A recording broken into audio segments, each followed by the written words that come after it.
Jamahl Mosley joins Team USA and what that says about the Orlando Magic, plus Jaylen Brown's new deal. The CBA comes for everyone. The big payday is coming for the Orlando Magic. Let's get to it. It's time for Locked On Magic. You are Locked On Magic, your daily Orlando Magic podcast, part of the Locked On Podcast Network, your team every day.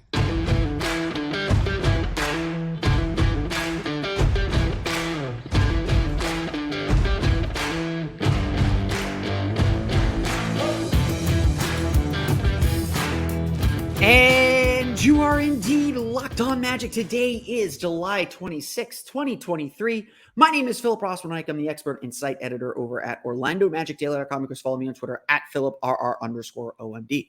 On today's episode of Locked On Magic, Jamahl Mosley officially named the head coach of the U.S. Select Team. Why that's, in my opinion at least, a quiet endorsement of the Orlando Magic and their rebuild so far. Plus, we're going to get into the Jaylen Brown contract, why that's not as big of a deal as you think, but also why the new CBA comes for everyone. We're going to talk about some upcoming contract decisions for the Orlando Magic. We'll get to all that coming up here in just a moment. But first, we want to thank you again for making Locked On Magic part of your day every day, no matter when you listen to us, whether it's first thing in the morning, whether it's right when we upload. We truly appreciate you making Locked On Magic part of your day every day. Remember, there's a great Locked On podcast covering every single team in the NBA. Just search for Locked On and the team you're looking for, the Locked On Podcast Network. It's your team every day. Today's episode is brought to you by FanDuel Sportsbook, official sportsbook of Locked On. Make every moment more. Visit FanDuel.com/LockedOn today to get started. I would first thank everyone for the last 2 days, getting a chance to speak with Fazan and talk a little bit about the Magic's playbook was a lot of fun for me. I find that stuff a lot of fun. I'll be doing some deeper dives into some of the plays that he mentioned on my Patreon page in the coming days. Just give me a couple seconds to give me a little while to pull together some clips and put the video together. So we'll be doing more of these playbook type posts coming up here over the next few seasons. But unfortunately, having that planned, I recorded that last Tuesday, so it's already a week old. Having that planned and on my agenda, it meant that I did have to miss some news. And then I hope I was able to cover it at least a little bit. I listened back to that podcast yesterday, and I was like very, very glad that I was just like, as we're recording this Sunday, it's not official, but it could be my Monday, who knows? But it is official now. Jamahl Mosley is officially the head coach of the U.S. Select Team for the Team USA training camp, which will take place next week in Las Vegas. This is I want to first say that this is a huge honor and a huge deal. The Select Team is essentially the future of Team USA. It's designed to be sort of I'm going to fix my camera here. Oh, shoot. There it goes. That's what I get for not being prepared. It's essentially supposed to be the future of Team USA. It's supposed to be kind of the feeder program for Team USA and to introduce players who may one day be on the national team, on the senior national team, to the program, essentially. And that is supposed to not only kind of get introduced to Team USA and the U.S. team national team, but also be a team that helps the senior team, the big team, prepare for the tournament ahead. They're supposed to be their extra bodies for scrimmages. They do all the drills. Like they're very much involved with the team. And so Mosley's job is exactly what his job is in Orlando. It's to help execute Steve Kerr's vision, which is great that he gets to work really closely with Steve Kerr. But it's to help these guys get better, to help these guys develop. And yes, there are no Magic players on the Select Team. I know some people push for Jalen Suggs to maybe get included. Jalen Suggs actually heading to South Africa this weekend for the Basketball Without Borders camp going on there. I push certainly for Wendell Carter to be part of the kind of Team USA system. But this is really for younger players. And look, Naz Reid, I think, is one of the more veteran players on the squad. But you got some G League Ignite guys. You got a lot of like young up and coming players. Cade Cunningham, Jalen Green are the headliners, guys who may one day be on the national team. As far as everyone's concerned, some of the reports, Cade Cunningham was offered a spot on the U.S. World Cup team but turned it down to focus on his rehab. And so getting him in the select team is a way to kind of keep him in the system and keep him with this group and developing with the group to maybe play in the Olympics next year, or in future competitions. To me, Mosley has worked with Team USA before, so this is really a continuation of his work before. He was an assistant coach on the select team back in 2021 for the 2020 Olympics in Tokyo. Yes, that's weird. I still think it's weird to say that, but it is the 2020 Olympics, played in 2021. COVID's weird. We all hated it. But Mosley's been part of Team USA before. So kind of like that. This is him graduating up a notch. But undoubtedly, Mosley, we know here in Orlando, Mosley is just a very unique person to be put in this situation, because we know he is great at connecting with players. Everyone on this team just loves the guy and wants to fight and play for him. And B, we know he's a great development coach. That's what the Magic hired him to do. And so you take this along with Paolo Banchero's inclusion. And look, if Paolo Banchero didn't have the Italian citizenship and the potential to play for Italy, I don't know if he would be on the national team, but he would certainly be on the select team. Paolo Banchero, except for playing for Italy, was always going to be spending next week in Las Vegas. He's currently in town now. If you've watched his Instagram, he worked out with Jason Tatum in St. Louis over the weekend. Paolo's been out and about. We're going to get a good look at Paolo here in the next couple of weeks as Team USA prepares for the World Cup and gets ready for that tournament.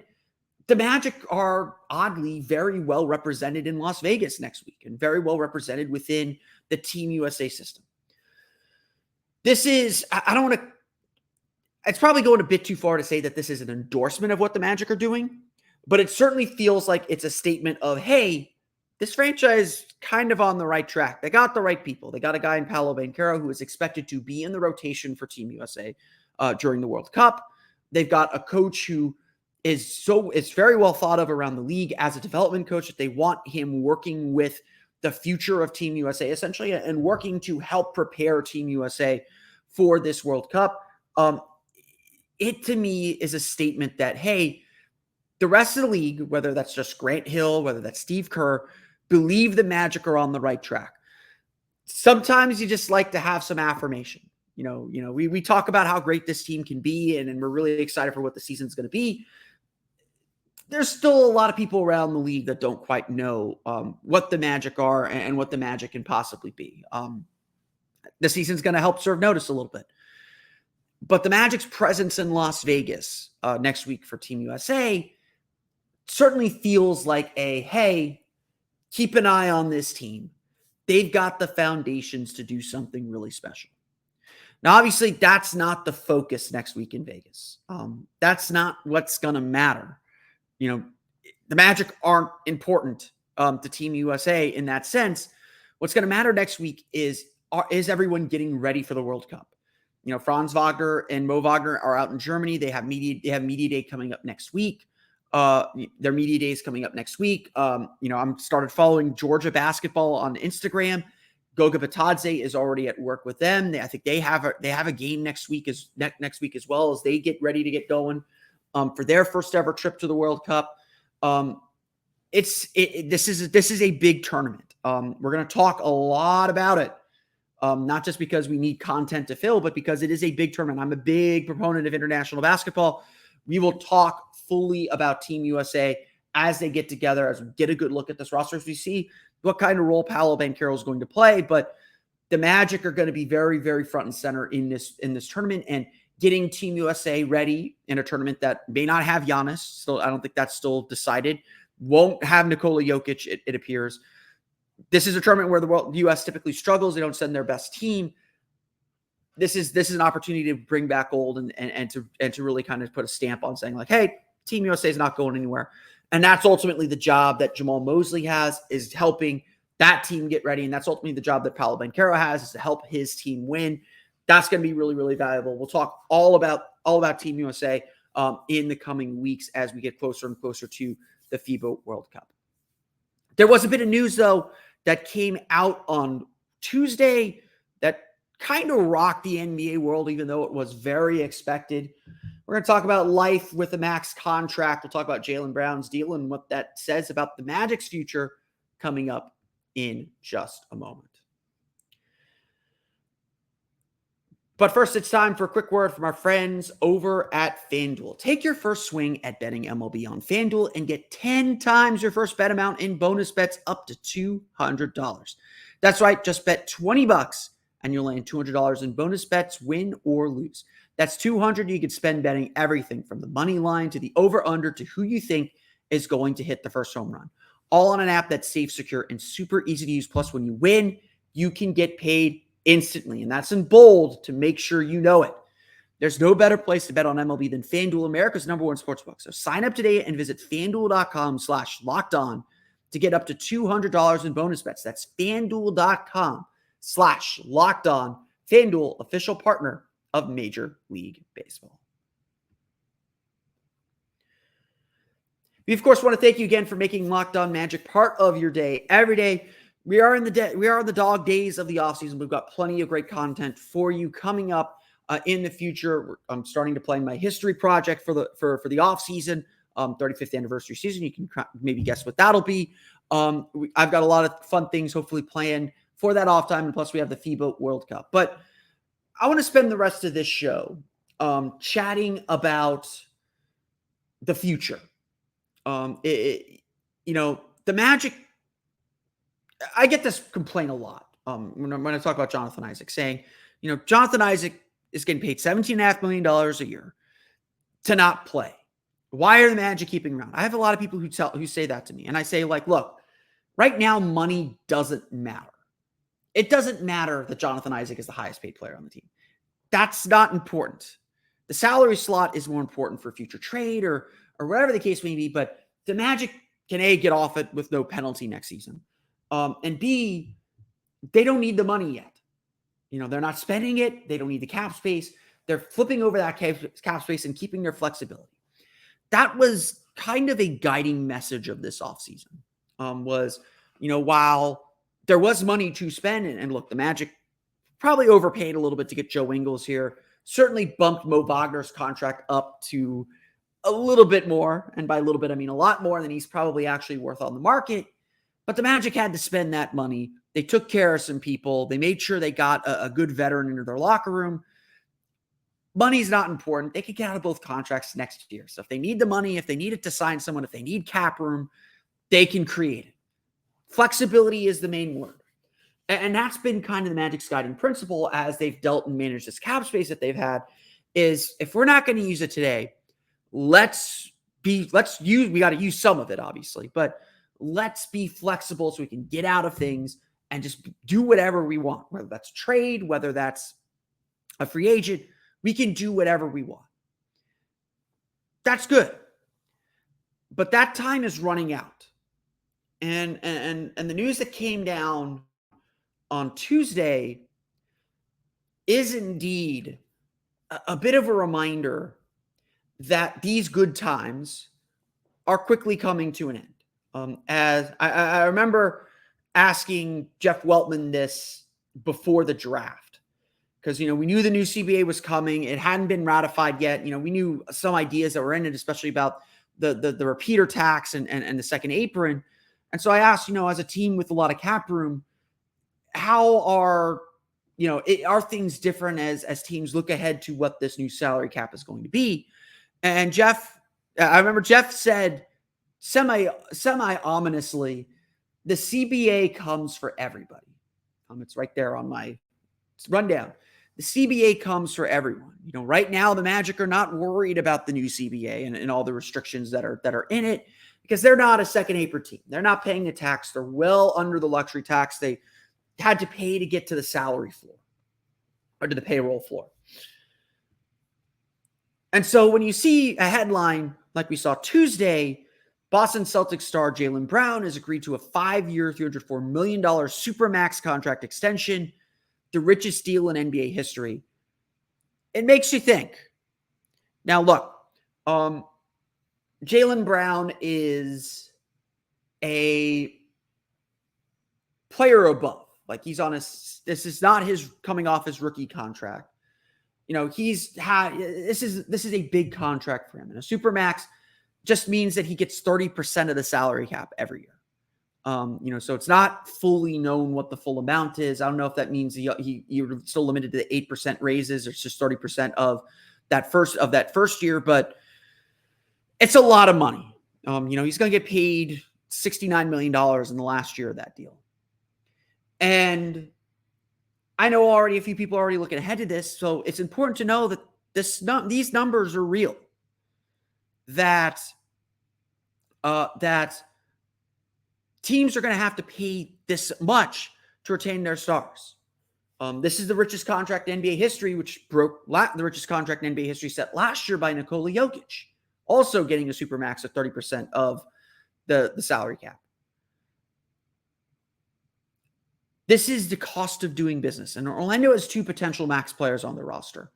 And time is ticking to get them under contract. Or time is ticking before the Magic do have to pay them. We do, at this point, Franz Wagner and Paolo Banchero are both on a trajectory to get the max contract. Now, whether they get the supermax designation or the regular max designation, that's up to them. You only get the supermax designation if you've been all NBA, all defensive team, or all NBA or all defensive team in 2 of the previous 3 seasons before the new contract is up, or you've been an MVP in 1 of the 3 previous seasons. Otherwise, you get 25% of the cap under the regular max. By my calculations, and I might be slightly off on these, I read through the CBA, actually went to the source material, read through the CBA, but the numbers for these players could get really, really big. Let's just put it that way. This year's NBA salary cap came in at $136 million. The league's new collective bargaining agreement will limit the cap from jumping by more than 10%. So next year may not jump a whole lot. But in the summer of 2025, when Franz Wagner is a free agent, the NBA is expected to get a new TV rights deal that could double or triple the current TV rights deal. Now, the last time the NBA signed a TV rights deal, we had the big cap spike. We know how the Magic used it, but that the NBA not smoothing that in caused chaos in the free agency market. But at the end of the day, the cap jumped. Players, got their share. Everyone's salaries went up because the cap jumped, and the NBA had to, and teams had to spend that money. That's going to happen again. It's going to happen incrementally, but what we think, who we think is a $20 million player today is going to be a bargain a couple years from now. And I'm going to get into that on the back end of this, on this podcast, but let's just play this out a little bit. These numbers are going to get fuzzy. If we assume a 10% increase each of the next 2 seasons, which I don't think we'll see a 10% increase next season, but certainly summer 2025, we would. That could bring the salary cap up to $165 million. So $164.6 million is the max that the salary cap can be in 2025. That would put, if the Magic do go with a max extension for Franz Wagner, 25% of the cap is $41.2 million. I want that to be put in full perspective. Franz Wagner's 5-year extension could be worth somewhere between $241.8 and $250.5 million. That's Franz Wagner. You get paid more than $50 million in the 4th year of that contract, if my math is correct. And the way I read the CBA is correct.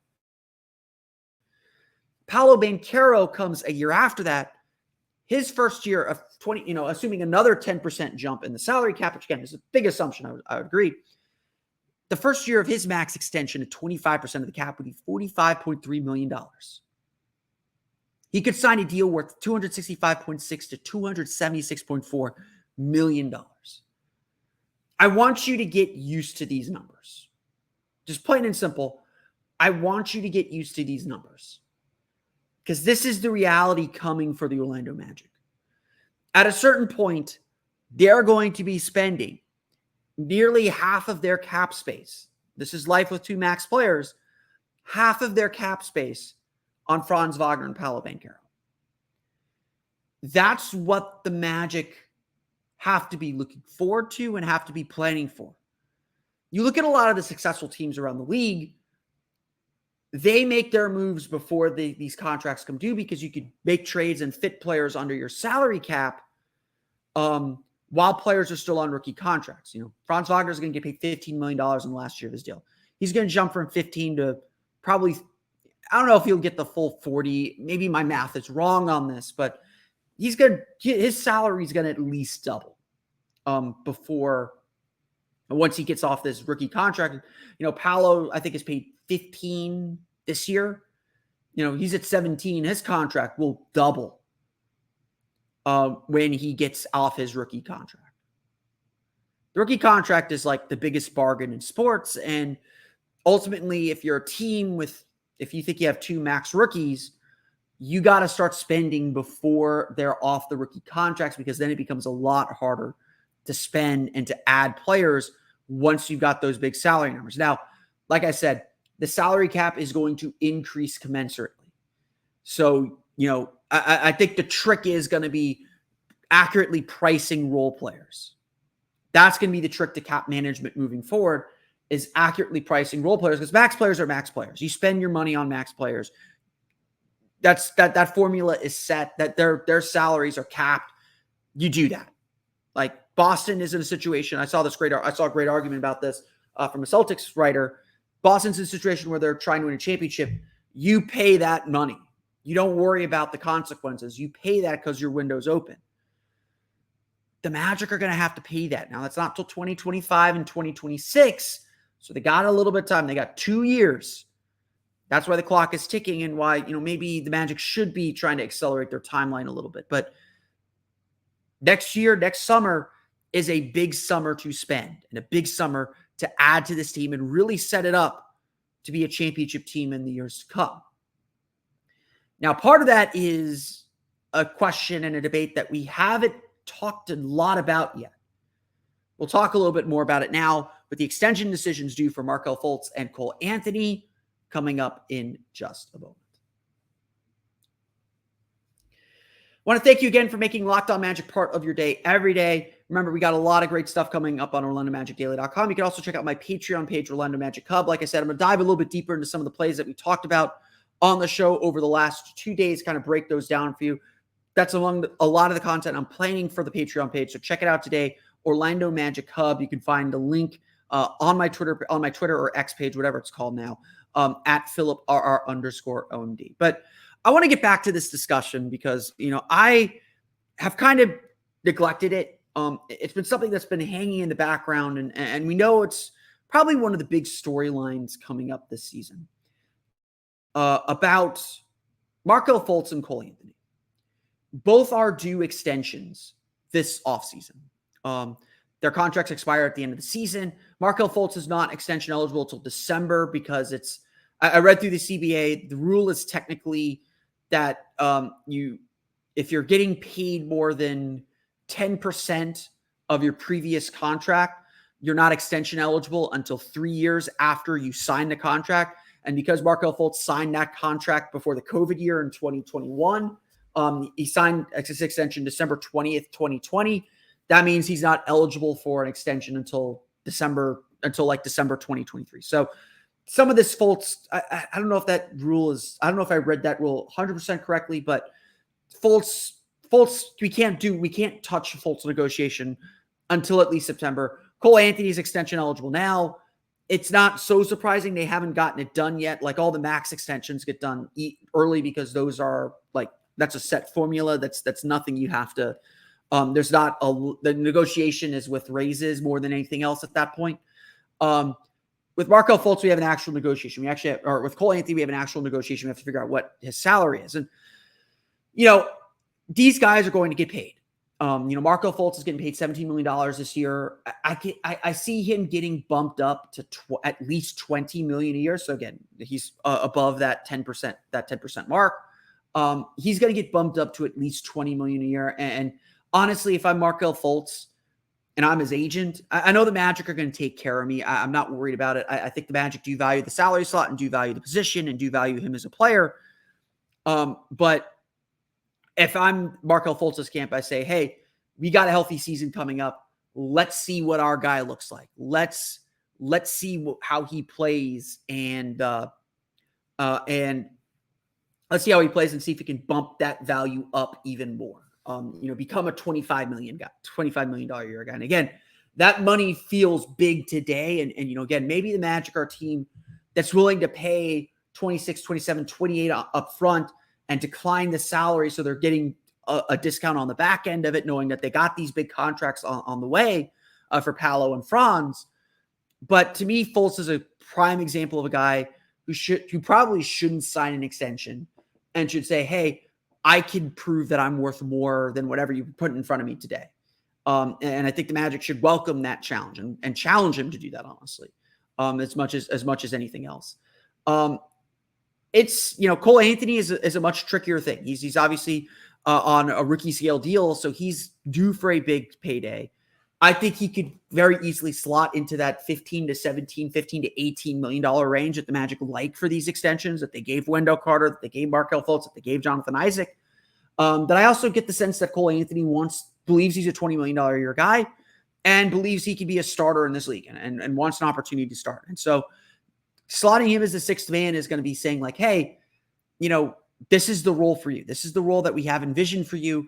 You could be successful in this role and we will pay you handsomely for it. But again, like Markelle Fultz, Cole Anthony, I think, has a lot to prove that like last year wasn't a fluke, or the end of last year wasn't a fluke, that he can really own that role and again, up his price. So I find it really difficult to believe, I would have said before the off season that, the Magic, I think should try and take care of both, get them both done now. You need trade capital. Even if it ties up your books and eliminates some of your flexibility. If these guys are as good as you think they can be, as good as they think they can be, then, they've proven they can play. It's not an issue of whether they can play or not. These are two players who have a fit in this league somewhere. And the question is whether you get the right value for them. This is one of the bigger decisions I think that the Magic are going to make in this rebuild, because both players are essential to what the Magic are trying to build right now and to the Magic's present. But B, overpaying for these guys now, and if they falter, if they fall backward a little bit, overpaying for these guys now clogs the books when Franz and Paolo need to get paid and prevent you from maybe making that big move that you need to make to help them and help them win a championship during that first extension year. I don't have answers. I don't know what the proper value is for Cole Anthony. Like I said, I'd put him in that $15 to $18 million a year range. I think he thinks he's a $20 million a year player. Markelle, I probably have in the $20 to $23 million range. But I could see him easily playing himself up to 25, 26, 27 with a really good season. And I think both players are certainly in positions to say like, hey, we can have really good seasons again. We'll make a playoff run, and that's going to increase our market and allow us to make a whole lot more money on the free agency market. And again, the Magic can go into with Cole Anthony, especially let restricted free agency set the market a little bit and see if someone else bites on him and overpays him, or see what the market's going to give him and match it or go a little bit above it to take care of him for the pain of restricted free agency. It's going to be fascinating to watch both of these stories happen, because it is happening concurrently with this understanding and realization that the salary cap's about to spike pretty regularly. And so there's going to be a little bit of money that moving around.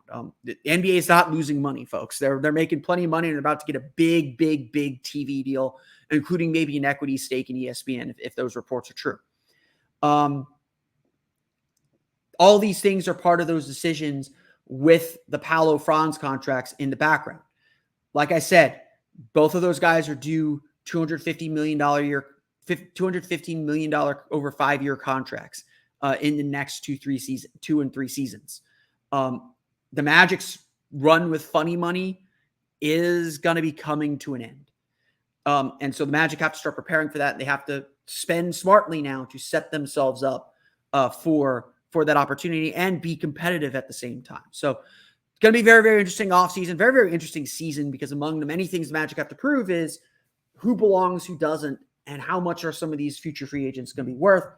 And then can the Magic get any value for them in trades if that is the case. Going to be a really fascinating season for the Orlando Magic. But that's going to do it for me today. I want to thank you all again for listening to today's episode of Locked On Magic. Of course, find me on Twitter at @PhilipRR_OMD. Subscribe to the podcast and Apple Podcasts, Stitcher, TuneIn, Himalaya, Google Play, Spotify, Odyssey, and all the fun places on podcasts to your podcast-enabled listening device. For the latest on the Orlando Magic, be sure to check out OrlandoMagicDaily.com. You can follow us there on Twitter at @OMagicDaily.